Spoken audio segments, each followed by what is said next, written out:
I'm Amanda Cassar. I run Wealth Planning Partners and Trusted Aged Care Services on the Gold Coast. Nice to meet you, Amanda. Do people always pronounce your surname correctly, or do they get it wrong sometimes? I get Caesar, Cassar, all sorts of things, but I answer to anything, so it's okay. All right, but it's we'll just call you Cassar. Amanda for the time. If you need to know, it's Cassar. Thank you very much. Now, tell us a little bit about your business.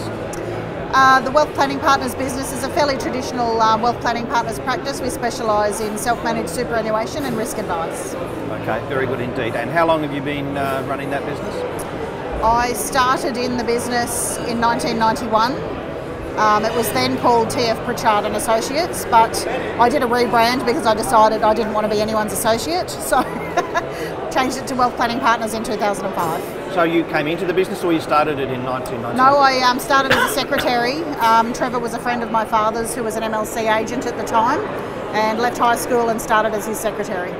Wow, so that's brilliant. So you've effectively worked your way up in the advice business to now be the owner. Yes, so I bought him out in 2014. Congratulations. Yeah. Congratulations. So you continue, you've come a fair way, but you've got more of a journey to go? Yeah, absolutely, yeah, it's never ending. Yeah, okay. What lessons have you learned along the way, particularly as it relates to how advice is delivered to clients? I think the only thing you can count on in this profession is change, and you either embrace it or run away screaming. Things will always be different. I remember back to when CLERP was introduced, there was no such thing as statements of advice or fact finds. You know, you'd scribble someone's date of birth and their debt on a coaster and how many kids they had. And, you know, things have come a long way and they're going to continue to do that. So we need to be able to embrace the change. And like the theme of the AFA is, you know, adaptive change. We need to be able to do that all the time. What about the business lessons? What, as a business person, what are those main learnings that you've experienced over the journey? Oh, again, lots of changes. I've just signed up to start Strategic Coach, the Dan Sullivan workshops in the United States. So I think the entrepreneurial journey is never ending. There's always so much new to learn, and being able to implement changes. Every time you go to a conference, if you have one key takeaway that you can bring back and implement into your business, that's a real gift to be able to do that. So just finding those little hidden gems that other people have to share. And the advisors are so collaborative. There's always something to learn. Well, you're fairly and squarely on your advice journey and advice business journey. What about before then? Did you want to do anything else when you were growing up? I wanted to be a Japanese-speaking secretary. Of course you did. I was a keyboard teacher for quite a while. Yeah, there were a few little different things. Let's go into the Japanese-speaking secretary thing for a minute. Tell us a little bit more about that. Oh, the high school Japanese was taught, so I did it for 4.5 years in high school, and I really would have loved a career where I could have used that. And for some reason I aspired to an administration role. Never had any big dreams, so would have been very happy doing something along those lines, and yeah, but never something, worked out. life got in the way? It did, as it does. Well, I did go into the admin role and became a secretary, but they ended up buying the firm, so there got to you go. start somewhere. Okay. Have you been to Japan?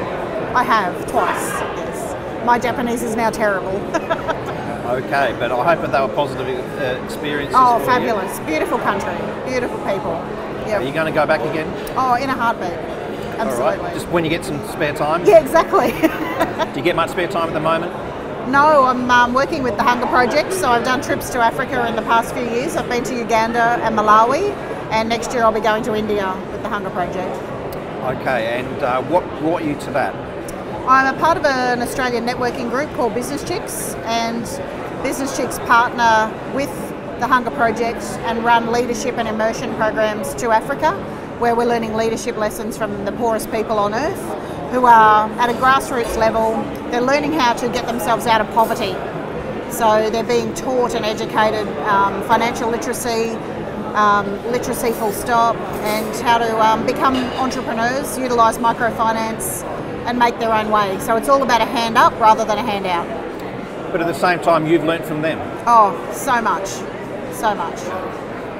Yeah, amazing leadership lessons from probably the most unlikely sources, and it's all about the mindset, being able to change from things have always been this way to what do I need to do to change. how things go. That's a fabulous lesson. Do you apply any of that back to your own business? Yes, I'm constantly asking myself, if they can do it, what's holding me back? And it just puts things in so much more perspective. All right then. Let's look forward now. What's in your future? Ooh, I've got big plans. I'd love to become the MD of a group of companies that offer financial services. I invest a lot in conferences, so I attend MDRT each year. I've signed up for Strategic Coach. So I'd like to be able to offer financial services, especially to those who don't currently get it, that 80%. And whether that's doing webinars, online services. I've just received a copy of my new book today, first time. So being able to think and innovate outside just traditional financial planning and the aged care business, and move in every circle. Sounds pretty great. What do you do with your downtime? I have bought a motorbike, so I've started riding, and I travel and spend time with my cat and my dog and my kids. Well, that all sounds pretty great, and wish you all the very best for the future. Thank you for your time, Amanda. Thank you, Peter.